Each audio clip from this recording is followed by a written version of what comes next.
sur 3 années, donc entre les 2 années d'utilisation, entretien, plus remise en route au moment de l'acquisition, on est sur un budget actuellement à...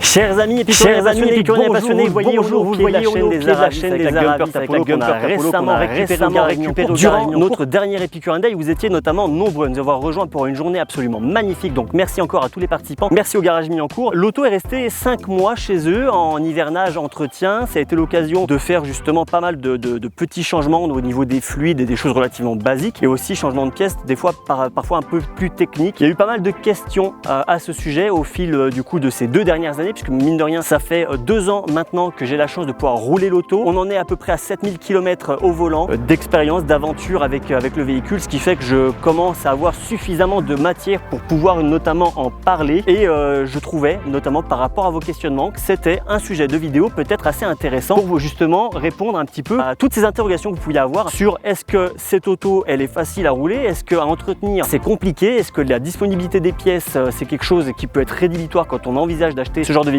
Parce que je vais pas vous le cacher, au sein de notre petit groupe des Epicurian Days, il y en a 2 d'entre vous, je le sais, qui hésitent, qui recherchent, qui gardent un œil sur le marché de l'occasion et peut-être que ça vous aidera à vous décider. Sur la partie utilisation, évidemment, vous le savez, plus de 7000 km au volant de l'auto, je pense que maintenant je commence à avoir suffisamment d'objectivité pour pouvoir parler de la praticité, si je puis dire, d'une telle auto, puisque beaucoup s'imaginent qu'évidemment c'est une auto qui est plutôt dédiée au circuit. Voilà, vous le savez, c'est pas le cas, vous l'avez vu au travers de nos nombreuses publications ces 2 dernières années, notamment quand on a pu faire la route des Grandes Alpes, aller-retour, 12 heures aller, 12 heures retour, passer par tous les cols. Bref, je vais pas vous faire le résumé. On en a d'ailleurs plutôt bien parlé avec Michel, le propriétaire, dont vous pouvez retrouver l'interview dans la description. N'hésitez pas à aller jeter un œil. Et c'est vrai que qui dit utilisation relativement plutôt intensive, en tout cas pour une auto comme celle-ci, dit également en soi entretien, changement de pièces parfois un peu complexe ou autre. Donc on va aborder le sujet des coûts d'utilisation. J'ai pas forcément le détail de toutes les pièces puisque je suis pas parti là en balade avec toutes les factures. Peut-être c'est quelque chose que j'aurais dû faire. Je suis peut-être pas suffisamment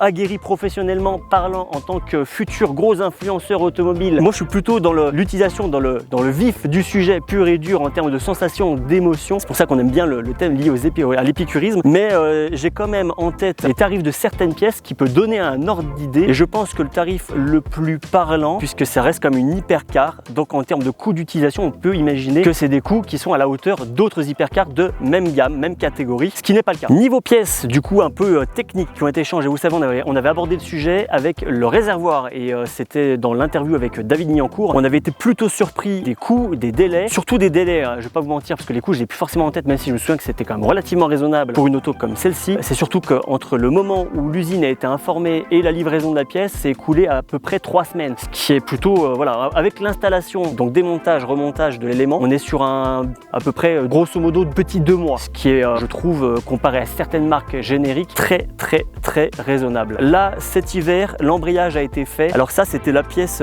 assez complexe dans le sens où il y a eu pas mal d'évolutions au niveau de la boîte de vitesse sur les diverses Apollo, les diverses déclinaisons. Et à proprement parler, comme celle-ci a eu une évolution d'Apollo à Apollo S, donc 650 chevaux à 700 chevaux, même à l'usine, c'est vrai que même si c'est des Allemands qui sont carrés, rigoureux et tout ce que vous voulez, il n'y avait pas forcément d'archives pour savoir ce qui avait été fait au niveau de la boîte. Il a fallu donc démonter l'embrayage, l'envoyer chez Gumpert pour qu'ils puissent l'analyser, dire ok, c'est cet embrayage là, et donc on a la référence, repasser par donc le fabricant qui est Zax. Je sais pas si je le prononce bien, il faudra que je m'instruise un peu plus sur ce sujet mécanique. Quoi qu'il en soit, l'embrayage a été renvoyé chez eux pour être reconditionné, si je puis dire. Donc on part de l'ancien embrayage et eux le remettent en état. Ça a eu un coût d'à peu près TTC environ 2500 € plus la main d'œuvre. Un peu plus de 2000 € de main d'œuvre, ce qui nous fait un tarif pièce main d'œuvre plus de 4 fois inférieur à la Porsche Carrera GT, ce qui est, je trouve, pour une auto qui a quand même, je le rappelle, hein, elle a quand même mis 20 secondes dans la vue à la Carrera GT au Nürburgring, c'est quand même plutôt raisonnable. Je rappelle qu'on est sur un embrayage de compétition en métal frité. Bon, je pense que de toute façon, ce qu'on va faire, c'est que là, je vais vous montrer la baie moteur. Ça changera, même si la vue est exceptionnelle.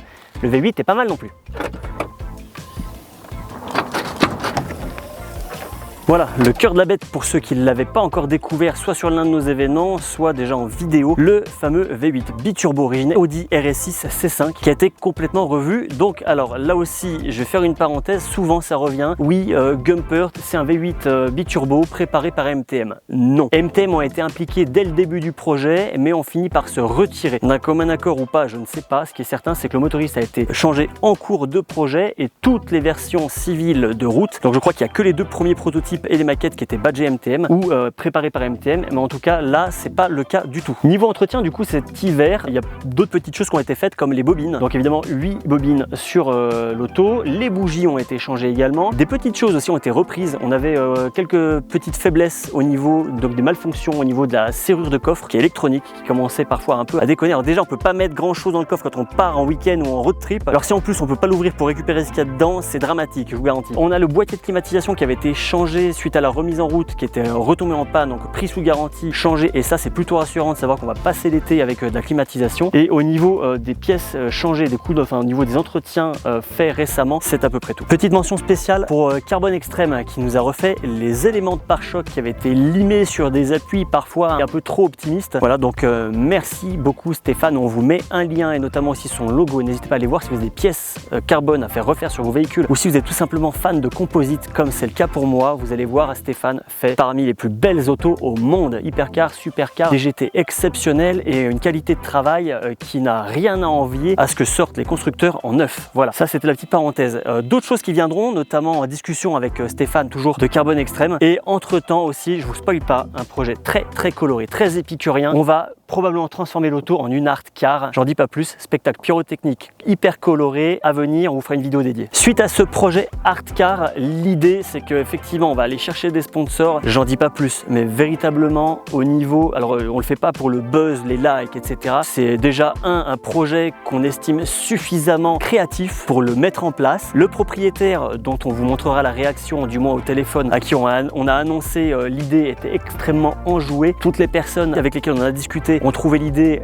exceptionnelle. Donc à partir de là, pourquoi ne pas le faire? Bref, vous verrez. Suite à ça, après on enchaînera évidemment sur une grosse restauration de l'auto, puisqu'évidemment, comme on est dans le thème de l'utilisation et des coûts d'entretien et j'en passe, l'un des gros coûts qui est à venir évidemment, c'est la restauration. Si je dois résumer, parce qu'on est là aussi un peu pour parler chiffres, sans véritablement trop rentrer dans les détails non plus, parce que ça reste d'un point de vue personnel pour le propriétaire peut-être un peu délicat. D'un point de vue acquisition vis-à-vis du garage qui a vendu le véhicule, là encore les choses ne sont pas forcément déroulées correctement et on les remercie quand même parce qu'ils ont quand même assumé jusqu'au bout. Il y a eu des gros frais qui ont été faits sur lesquels on ne reviendra pas parce que c'était pas forcément prévu initialement, mais sur 3 années, donc entre les 2 années d'utilisation, entretien plus remise en route au moment de l'acquisition, on est sur un budget actuellement à plus ou moins 5 000 de 50 000 euros à peu de choses près, dont une grosse partie pour la remise en route avec des frais assez importants comme je disais, le réservoir. Voilà, donc le reste ça va être évidemment de la carrosserie puisque l'auto est très rigide. Sur les gros appuis en fait on a le bloc avant, bloc arrière et la cellule centrale avec 2 portes. L'ensemble travaille énormément et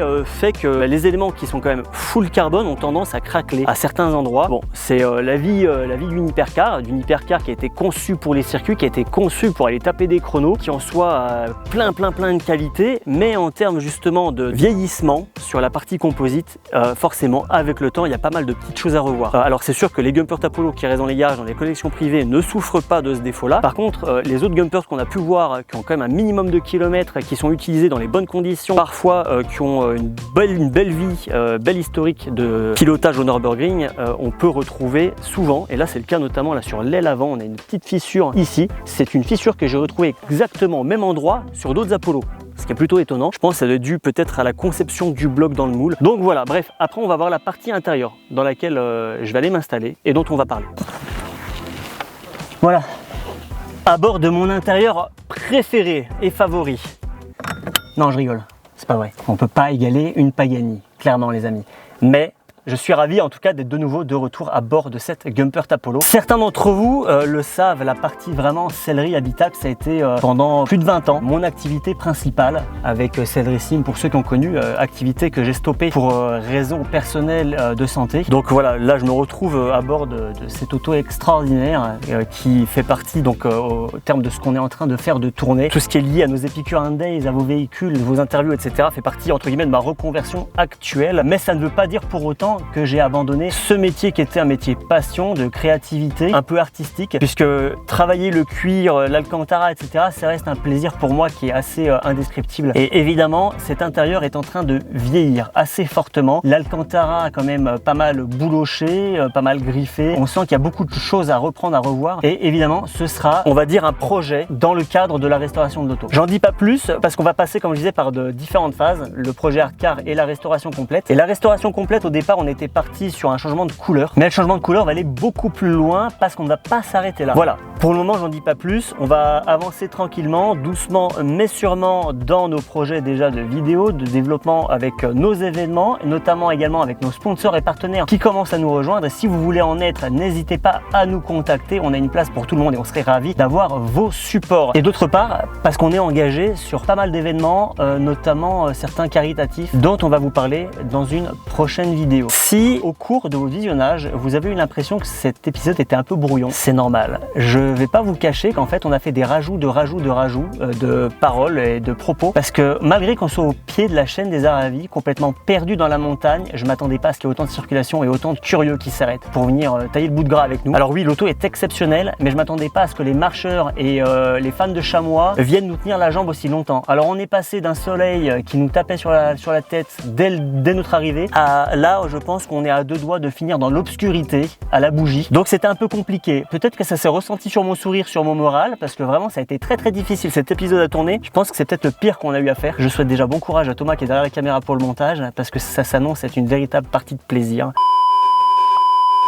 Désolé pour toi. En tout cas, on espère que vous aurez passé beaucoup de bon temps à nous visionner. Si vous voyez qu'il y a des sujets qu'on n'a pas abordés, si vous avez des questions en particulier sur lesquelles vous voulez qu'on revienne, n'hésitez pas à nous demander dans les commentaires. On essaye de pas forcément avoir trop de tabous dans la limite du respect de la vie privée du propriétaire de l'auto. Après, comme je vous disais, moi j'ai pas forcément mis trop le nez dans tous les détails des coûts et autres. J'ai la dernière facture qui est en ma possession ou autre, mais même vis-à-vis du garage, c'est quand même assez délicat de dévoiler tout, enfin voilà, des choses qui regardent pas forcément le grand public. Mais voilà, on est quand même, je résume la situation, sur une hypercar avec des tarifs à l'utilisation qui restent relativement raisonnables au vu de la concurrence. Et je pense que c'est ça le plus important et ce sur quoi on va rester. Mais quoi qu'il en soit, si vraiment vous avez des questions particulières, soit je vous réponds en direct dans les commentaires, soit en privé. Donc n'hésitez pas. Et en attendant de se retrouver pour de futures vidéos, les amis, je vous dis prenez soin de vous et à très vite. Ciao.